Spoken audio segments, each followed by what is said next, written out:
నమస్తే, welcome to TV 786. మైనార్టీల సంక్షేమమే మా లక్ష్యం. కాంగ్రెస్లో చేరిన బీఆర్ఎస్ కార్పొరేటర్లు. హైదరాబాద్ మంత్రి తుమ్మల నాగేశ్వరరావు ఆధ్వర్యంలో ఖమ్మం మున్సిపల్ కార్పొరేషన్ బీఆర్ఎస్ కార్పొరేటర్లు పలువురు ఈరోజు కాంగ్రెస్ పార్టీలో చేరారు. ముఖ్యమంత్రి రేవంత్ రెడ్డి వారిని సాదరంగా పార్టీలోకి ఆహ్వానించారు. ఈ కార్యక్రమంలో శాసనసభ్యురాలు మట్టా రాగమయ్యి, శాసనమండలి మాజీ సభ్యుడు బాలసాని లక్ష్మీనారాయణ తదితరులు పాల్గొన్నారు. ఖమ్మంలో నిర్వహించిన బీఆర్ఎస్ నూతన సర్పంచులు, ఉప సర్పంచుల అభినందన సభలో బీఆర్ఎస్ వర్కింగ్ ప్రెసిడెంట్ కేటీఆర్ పాల్గొన్నారు.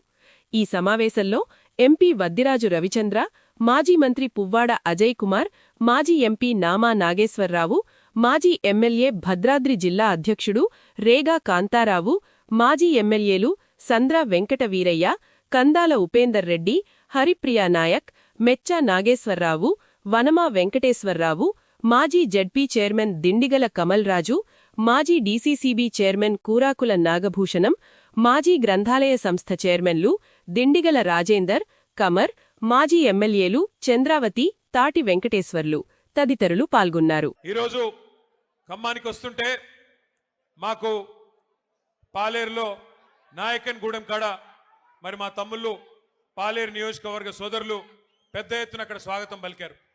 ఉపేందర్ రెడ్డి గారు నాతో పాటు హైదరాబాద్ నుంచి వచ్చినారు. ఉపేందర్ రెడ్డి గారు నేను అడిగినాను, అన్నా ఎట్లా జరిగింది మీ నియోజకవర్గంలో సర్పంచ్ ఎన్నిక అని. వారు ఒకటే మాట చెప్పారు, కాంగ్రెస్ ఓటమికి రంగం సిద్ధమైంది, తొందరలోనే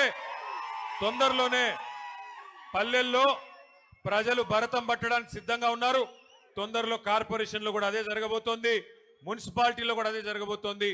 తప్పకుండా మళ్ళీ ఈ క్వార్టర్ ఫైనల్స్ లో మంచి ఫలితాలే వచ్చినాయి, సెమీఫైనల్ రాబోతోంది, ఆ తర్వాత ఫైనల్లో మాత్రం తిరిగి ఖచ్చితంగా ఖమ్మం జిల్లాలో ఈసారి 7 నుంచి 8 స్థానాలు గెలుచుకొని మళ్ళీ కేసీఆర్ గారు ముఖ్యమంత్రి కాబోతా ఉన్నారని చెప్పి పెద్దలు ఉపేందర్ రెడ్డి గారు చెప్తా ఉన్నారు. ఇది నా మాటో మీ మాటో కాదు, అక్కడి నుంచి ఇక్కడి దాకా వస్తూ ఉంటే ప్రజల స్పందన, ప్రజల హావభావాలు, వారి మాటలు ఇవన్నీ కూడా వింటా వచ్చినాను. మధ్యలో ఒక దగ్గర కొద్దిసేపు టీ తాగుదామని ఆగినాం. అక్కడ పాలేరు నియోజకవర్గం ఎంటర్ అయిన తర్వాత ఆ టోల్ గేట్కి యువతల కొద్దిసేపు ఆగినాం. ఆగితే 2-3 రైతన్నలు వచ్చారు. వచ్చి వాళ్ళ గోడు చెప్పుకుంటున్నారు పాలేరు వాళ్ళు. అన్నా, మా ఎమ్మెల్యే గారు ఇప్పుడు మంత్రిగా ఉన్నారు, వ్యవసాయ మంత్రి గారు మా జిల్లా, 2 ఉన్నారు, ఉప ముఖ్యమంత్రి కూడా మా జిల్లానే, 3 మంత్రులు, 3 మునగాళ్ళు ఉన్నారు. కానీ దురదృష్టం ఒక్క యూరియా బస్తా దొరకడం లేదు. ఎవరికి చెప్పుకోవాలి మేము, ఎవరికి చెప్పుకోవాలా అని రైతన్నలు వచ్చి అడుగుతుంటే వారిని నేను ఒకటే అడిగినా, మరి మార్పు అన్నారు, మార్పు అని ఓటేశారు, బాగున్నదా మార్పు అని అడిగిన. అంటే ఏం చెప్పాలన్నా, సరే జరిగింది, పాలిచ్చే గేదెని వద్దనుకొని తన్నే దున్నపోతుని తెచ్చుకున్నాము, తప్పదు కదా, అనుభవించక తప్పదు కదా అని చెప్పి రైతులు కూడా బాధపడతా ఉన్నారు. ఇవాళ నేను స్పష్టంగా చూస్తా ఉన్నా, ఖమ్మం ప్రజల్లో ఒక కాంగ్రెస్ పార్టీ మీద తీవ్రమైన వ్యతిరేకత, తీవ్రమైన కోపం కనబడతా ఉంది. సహజంగా మీరు అక్కడని నేను ఇక్కడంటే ఎవరికి కనబడుతుంది స్వామి, సహజంగా ఎప్పుడైనా స్థానిక సంస్థల ఎన్నికల్లో సహజంగానే నిజానికి అధికార పార్టీకి ఎంతో కొంత అడ్వాంటేజ్ ఉంటుంది. మీకు గుర్తుండాలి, మనం అధికారంలో ఉన్నప్పుడు పంచాయతీ ఎన్నికలు పెడితే కనీసం కాంగ్రెస్ వాళ్ళు ఎన్ని గెలిచారయ్యా అంటే వేళ్ల మీద లెక్క పెట్టుకోదగ్గ సంఖ్యలో తప్ప పర్ఫార్మెన్స్ లేదు, 10% లోపల తప్ప గెలిచిందేమీ లేదు. కానీ వాళ్ళ రాష్ట్ర వ్యాప్తంగా, ఒక్క ఖమ్మంలోనో కొత్తగూడెంలోనో కాదు, రాష్ట్ర వ్యాప్తంగా కనుక చూసినట్టయితే 40% సర్పంచులు మన వాళ్ళు గెలిచారంటే ఇది మామూలు విషయం కాదు. అది కూడా 2 ఏళ్లలోపే, 2 ఏళ్లలోపు జరిగిన ఎన్నికల్లో పరిస్థితి ఇట్లా ఉంది అంటే రానున్న రోజుల్లో పరిస్థితి ఎట్లా ఉండబోతోందో మనం అర్థం చేసుకోవచ్చు. తప్పకుండా ఒకటి మాత్రం పక్కా, ఇవాళ 2 ఏళ్లలోనే ప్రజలకు అర్థమైపోయింది, ఎన్నో ఆశలు, ఎన్నో అబద్ధాలు, ఎన్నో రకాల అలవిగాని హామీలు ఇవన్నీ ఇచ్చి అధికారంలోకి వచ్చింది కాంగ్రెస్ పార్టీ. రాహుల్ గాంధీ గారిని ఆ భాషలో విమర్శిస్తున్నారంటే కేటీఆర్ అసహనం పరాకాష్ఠకి చేరింది. అసహనంలో మీ ఓపికను కోల్పోయి మీ ఓటముల పరంపర కొనసాగుతున్న సందర్భంలో రాహుల్ గాంధీ గారిని విమర్శించడం ద్వారా పెద్దోడు అయితా అనుకుంటున్నావురా? రాహుల్ గాంధీ గారి కుటుంబం త్యాగాల కుటుంబం. స్వేచ్ఛ, స్వాతంత్ర్యం కోసం, అనంతరం దేశ ఐక్యత కోసం ప్రాణాలర్పించిన కుటుంబం. రాహుల్ గాంధీ గారి మనసుకి సంబంధించిన విషయంలో ఇటువంటి భాషవాడివి గొప్పవాడివి కావు. నీ యొక్క గౌరవాన్ని పోగొట్టుకుంటున్నావు కేటీఆర్. రాహుల్ గాంధీ గారిని ఈ విధంగా విమర్శించడం మానుకో. రాజకీయాల్లో విమర్శలు, ప్రతివిమర్శలు ఉంటాయి. కానీ ఈ విధంగా భాషను ఉపయోగించి మీకు ఉన్న అసహనాన్ని ఫ్రస్ట్రేషన్ చూపించే ప్రయత్నం చేస్తున్నారు. దానిని మానుకోవాలి. జాగ్రత్త. రాహుల్ గారిని ఈ విధంగా విమర్శిస్తే ప్రజలే మీకు బుద్ధి చెబుతారు. ఇప్పటికే ప్రజలు అనేకసార్లు బుద్ధి చెప్పారు కేటీఆర్ అని హెచ్చరిస్తున్నా. రాహుల్ గాంధీ గారిని ఆ భాషలో విమర్శిస్తూ ఉన్నాడంటే కేటీఆర్ గారి అసహనం పరాకాష్ఠకు చేరింది. అసహనములో నీ ఓపికను కోల్పోయి నీ ఓటముల పరంపర కొనసాగే సందర్భంలో రాహుల్ గాంధీ గారిని విమర్శించడం ద్వారా పెద్దోడు అవుతున్నాం అనుకుంటున్నాం. రాహుల్ గాంధీ గారి కుటుంబం త్యాగాల కుటుంబం. ఈ దేశ స్వతంత్రం కోసము, తదనంతరం దేశం కోసం, ఐక్యత కోసం ప్రాణాలు అర్పించిన కుటుంబం. రాహుల్ గాంధీ గారి మనసుకు సంబంధించిన విషయంలో ఇటువంటి భాష వాడి గొప్పవాడివి కావు. నీ యొక్క గౌరవాన్ని పోగొట్టుకుంటున్నావు కేటీఆర్ గారు. రాహుల్ గాంధీ గారిని ఈ విధంగా విమర్శించడం మానుకో. రాజకీయాల్లో విమర్శలు, ప్రతి విమర్శలు ఉంటాయి. కానీ ఈ విధంగా భాషను ఉపయోగించుకొని మీ యొక్క అసహనాన్ని, మీకు ఉండబడేటువంటి ఫ్రస్ట్రేషన్ను చూపించే ప్రయత్నం చేస్తారు. ఇది మంచిది కాదు. జాగ్రత్త. రాహుల్ గాంధీ గారిని మరొకసారి ఈ విధంగా వ్యవహరించినట్టయితే తప్పకుండా ఇప్పటికే ప్రజలు అనేక సందర్భాల్లో బుద్ధి చెప్పారు. మళ్ళా ప్రజాస్వామ్యం ద్వారా అనేక సందర్భాల్లో బుద్ధి చెప్పడానికి సిద్ధంగా ఉంటారు. మంచిది కాదు కేటీఆర్ గారని హెచ్చరిక చేస్తా ఉన్నాం. ఆంధ్రప్రదేశ్ లేకుండా తెలంగాణ బతకలేదని 12 ఏళ్ల క్రితం ఒకాయన ఎద్దేవా చేశాడు. ఇప్పుడు చూస్తున్నారుగా తెలంగాణ అభివృద్ధి చెందిందో.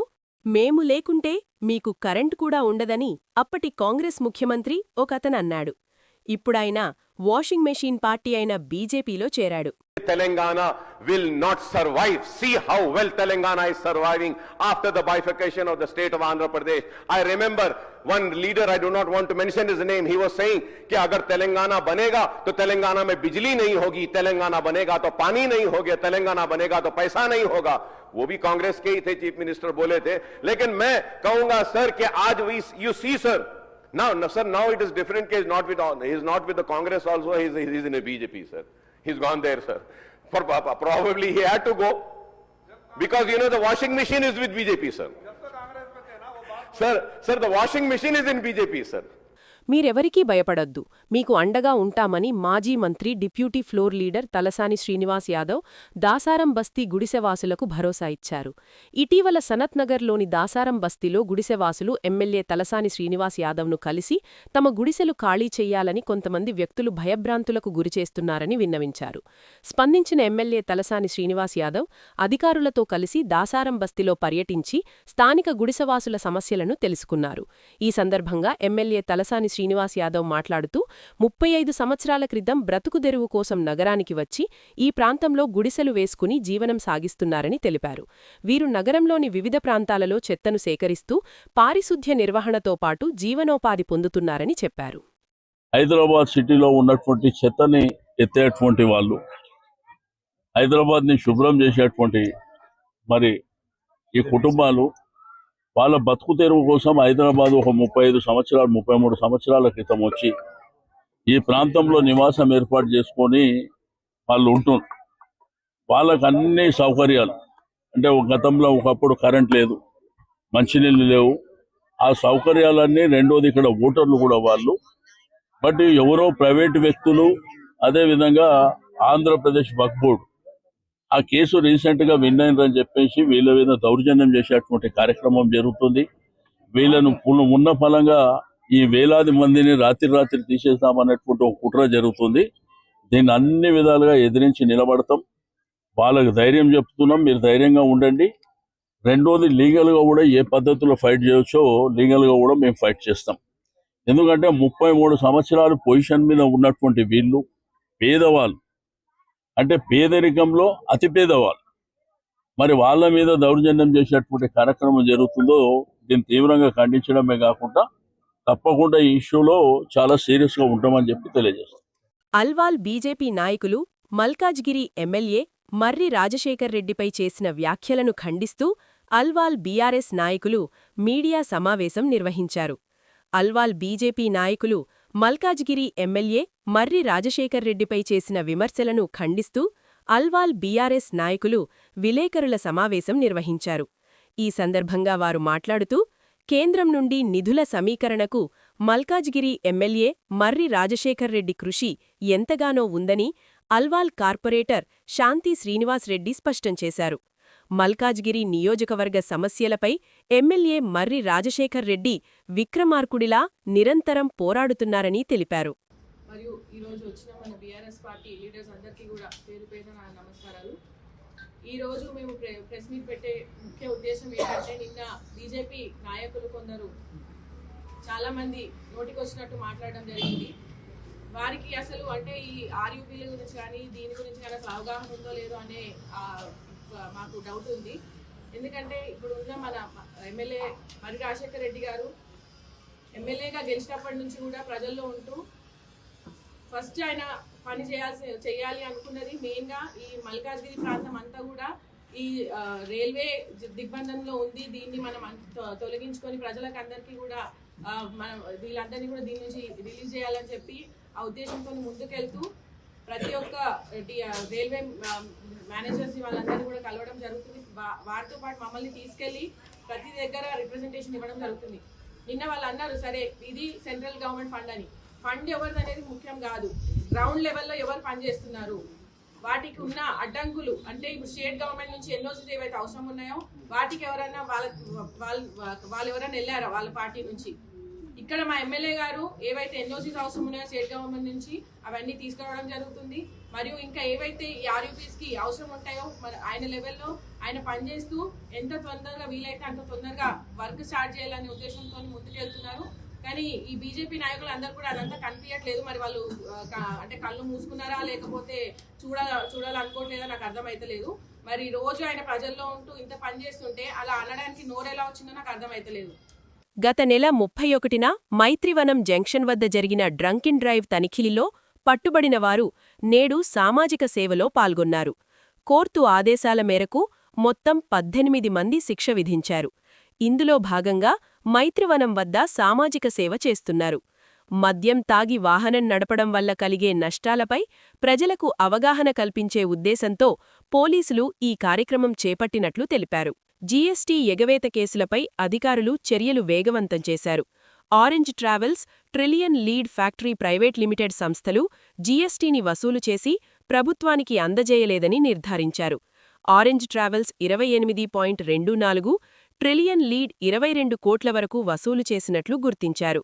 గడువు ముగిసిన 3 నెలలైనా Orange Travels, Trillion Lead GST కట్టలేదు. ఈ నేపథ్యంలో Orange Travels owner Sunil Kumar, Trillion Lead factory private limited managing director Shri చేతన్ను పోలీసులు అరెస్టు చేశారు. సీజీఎస్టీ చట్టం 2017 నిబంధన కింద సునీల్ కుమార్, శ్రీ చేతన్ ఇద్దరినీ అరెస్టు చేశారు. మంగళవారం అర్ధరాత్రి కచేగూడలోని సీఎన్కే ల్యాబ్లపై డ్రగ్ కంట్రోల్ అడ్మినిస్ట్రేషన్ అధికారులు, ఈస్ట్ జోన్ పోలీసులు, క్లూస్ టీం సంయుక్తంగా దాడులు చేశారు. ల్యాబ్లోని సిబ్బందిని ప్రశ్నించి మేకలు, గొర్రెల రక్తం నిల్వలు, కొనుగోలు పత్రాలు, ఇతర రికార్డులను స్వాధీనం చేశారు. అక్రమ దందాలో కీలక సూత్రధారిగా భావిస్తున్న సీఎస్కే ల్యాబ్ ఓనర్ నికేష్ 2 రోజుల ముందే పారిపోయాడు. అతడి కోసం పోలీసులు గాలిస్తున్నారు. నికేష్ దొరికితే ఈ దందాలో ఇంకా ఎవరెవరున్నారనేది బయటపడే అవకాశముంది. ఆలయ చోరీ కేసులో దర్యాప్తు ముమ్మరం. హైదరాబాద్ సర్దార్ పటేల్ నగర్లోని వెంకటేశ్వరస్వామి దేవస్థానంలో జరిగిన దొంగతనం కేసులో దర్యాప్తు ప్రారంభించామని కూకటిపల్లి ఏసీపీ రవికిరణ్ రెడ్డి వెల్లడించారు. KPHB CI Rajashekar Reddy DI రవితో కలిసి ఘటన స్థలాన్ని పరిశీలించారు. 2 వ్యక్తులు యాక్టివా ద్వారా వచ్చి గుడిలోనికి ప్రవేశించి మూల విరాట్కు సంబంధించిన వెండి, బంగారు ఆభరణాలు దొంగలించారని వెల్లడించారు. ఇప్పటికే ప్రత్యేక టీములను ఏర్పాటు చేసి నిందితుల కోసం గాలిస్తున్నామని అన్నారు. అలాగే నిర్వాహకుల ప్రకారం సుమారు 40 లక్షల రూపాయల విలువ చేసే వస్తువులు దొంగతనం జరిగినట్లు ఫిర్యాదు చేశారని, వాటిపైన దర్యాప్తు కొనసాగించామన్నారు. తెలంగాణలో మరో ప్రభుత్వ పాఠశాలలో ఫుడ్ పాయిజన్. మధ్యాహ్న భోజనం తిని అస్వస్థతకు గురైన 8 మంది విద్యార్థులు. నిజామాబాద్. తెలంగాణలో మరో ప్రభుత్వ పాఠశాలలో ఫుడ్ పాయిజన్ నమోదయింది. నాగిరెడ్డిపేట మండలం మాల్తుమ్మోద గ్రామంలోని బాలుర ప్రాథమిక పాఠశాలలో మధ్యాహ్న భోజనం వికటించి 8 మంది విద్యార్థులు అస్వస్థతకు గురయ్యారు. కడుపునొప్పితో బాధపడుతున్న విద్యార్థులను చికిత్స నిమిత్తం ఎల్లరెడ్డి ప్రభుత్వ ఆస్పత్రికి తరలించారు. రాజస్థాన్ రాష్ట్రం కోటలో ఓ దొంగ చేసిన పని వైరలవుతోంది. ఒక కుటుంబం తీర్థయాత్రకు వెళ్ళింది. 2 దొంగలు వారింట్లో చోరీకి వెళ్లారు. ఒకరు కిచెన్లో ఉండే ఎగ్జాస్ట్ ఫ్యాన్ హోల్ నుంచి ఇంట్లోకి వెళ్లేందుకు ప్రయత్నించి అందులో ఇరుక్కుపోయాడు. తోడుగా వచ్చిన దొంగ పారిపోయాడు. ఇంటి యజమాని వచ్చి పోలీసులకు సమాచారమివ్వగా వాళ్లు దొంగని అరెస్టు చేశారు. అతనొక పోలీస్ అధికారి కారు డ్రైవర్ కావడం కొసమెరుపు. సర్దార్ పటేల్ నగర్లోని శ్రీ వెంకటేశ్వరస్వామి ఆలయంలో జరిగిన చోరీకి సంబంధించిన సీసీటీవీ దృశ్యాలు విడుదల చేశారు. 2 వ్యక్తులు అర్ధరాత్రి 12 గంటలు దాటిన తర్వాత గుడిలోనికి ప్రవేశించి దొంగతనం చేస్తున్న దృశ్యాలు సీసీటీవీలో రికార్డయ్యాయి. ఇప్పటికే ప్రత్యేక టీములను ఏర్పాటు చేసి దొంగల కోసం పోలీసులు గాలింపు చర్యలు పెట్టారు. వృద్ధురాలిపై దాడి, 10 తులాల బంగారం దొప్పిడి. హైదరాబాద్ సరూర్నగర్ పోలీస్ స్టేషన్ పరిధిలోని కర్మాన్ఘాట్లో ఒంటరిగా నివసిస్తున్న సుగుణ అనే 68 ఏళ్ల వృద్ధురాలిపై స్ప్రేతో దాడి చేసి సుమారు 10 తులాల బంగారం ఎత్తుకెళ్లిన ఘటన సరూర్నగర్ పోలీస్ స్టేషన్లో జరిగింది.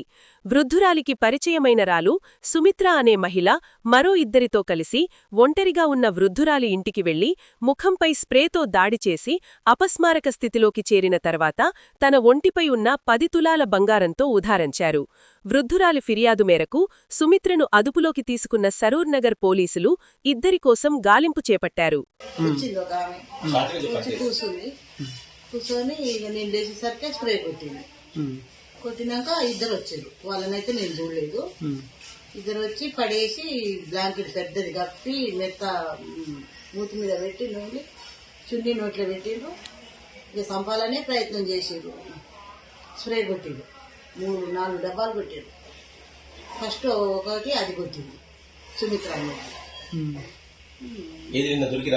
ఎంతమంది వచ్చిరాము? ముగ్గురు. ఎంతమంది వచ్చిరాము? ముగ్గురు. 2 ఆడోళ్ళు 1 మగాడు. ఏమన్నారమ్మా ఫస్ట్ రాగానే? ఏమండి వాళ్ళ ముఖాలు కూడా నేను చూడలేదు. ఏమండి పడేసిండ్రు, స్ప్రే కొడుతుండ్రు. మరి నాకు డబ్బులు ఇవ్వమని అనలే, నగలు ఇవ్వమని అనలే, ఏదంటలేదు. చంపాలని ప్రయత్నం చేస్తుండ్రు.